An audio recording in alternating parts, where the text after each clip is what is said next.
All right. The next step is going to be to unclamp our ribs that we made.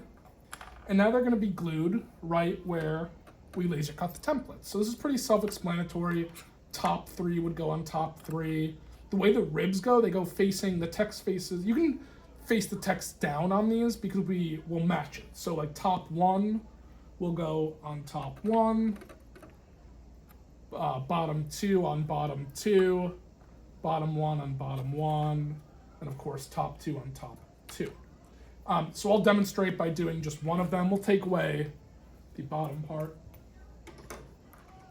So just like everything else, you're gonna need 6 bar clamps, which are the bigger ones, okay? They work by, you can push in this trigger to slide it really a lot, and then you use the handle when you're gonna clamp it. We don't need it overly tight, but we still do want it tight. So I'm gonna use, again, our trusty popsicle stick, and we're gonna, again, use a good amount of glue. Don't be shy on the glue, we can always clean it up later. So we're doing our glue here. And I'm gonna do these, you know, clamp and then glue. Actually, I'll put the glue on at the same time. And you wanna avoid that. So I'll use a little bit more glue to compensate for that. There we go. So, and again, I'm gonna do these ones text down so you don't see it, because you can technically look inside your ukulele. So this one is top 2, top 1. Again, cleaning up the glue as I go as best we can here. All right, so we're gonna use the bar clamps. I suggest waiting until these are glued fully. We should wait about a day. But if you know, if we're rushing in class, that's okay too. All I'm simply gonna do is put it right on top of the lines. Easy. This is one of those things where you're gonna have to make adjustments, obviously. So I'm gonna take my bar clamp, put it under. I have enough where I can just pump it closed. And this is gonna be very slidey, so you're gonna definitely need to adjust. So I'm just looking. Probably not best to do it so you can't see the edge.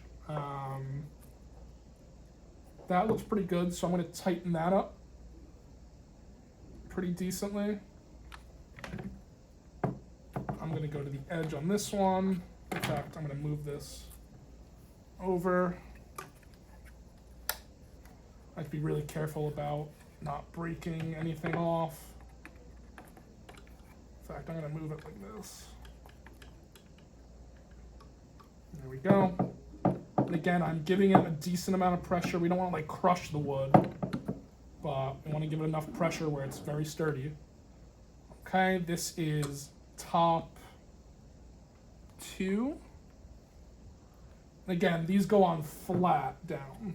So top 2 on lines. I have to move my other clamps a little bit, that's okay. Again, I suggest doing this if possible without all the other clamps on there. It just makes everything easier. I'm gonna pump this clamp closed. And you have to be careful with these little ribs because they are fragile.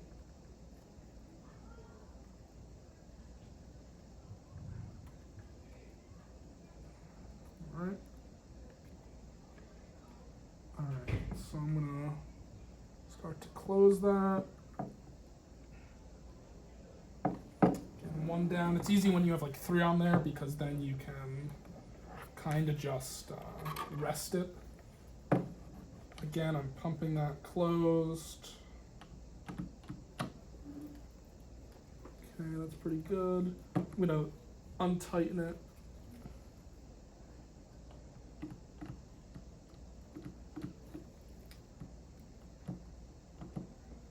Okay, that's good.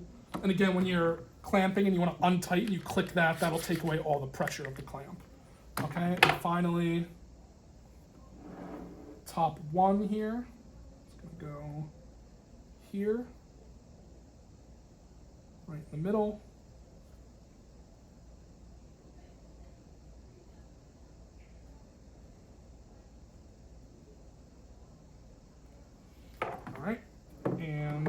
clamping.